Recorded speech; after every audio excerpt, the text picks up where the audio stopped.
morning everyone! Sales morning mga ka-CDR natin dyan. So nandito tayo sa sasakyan kasi itong sasakyan na to galing pa siya sa tripping.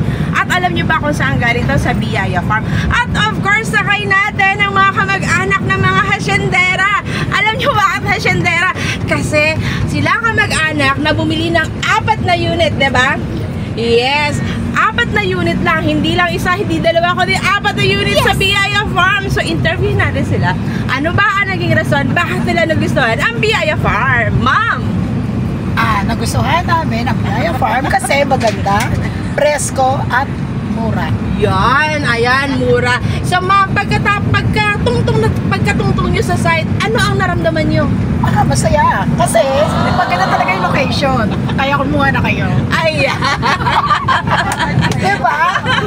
Oh, ayan. So kasama pa yung mga second emotion, no? Kasi ganun talaga ang Pilipino, no?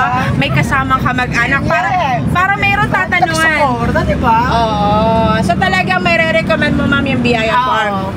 O kaya, mas maganda doon, lalo na yung mga magre-retiro, magandang presyo. Ayan, so maraming salamat sa ating buyers, no? Actually si ma'am, ano pangalan niyo, ma'am? Sorry. Mariset. Mariset, ang ganda, diba? Hindi siya Marisol, Mariset, ha? Kaya kayo dyan, guys, wag nang patumpik-tumpik pa. Tara na, mag-tripping na kayo sa Biyaya kung mga buyers nyo or kayo mismo ay naghahanap ng farm. This is the good investment at perfect location sa mga naghahanap ng farm.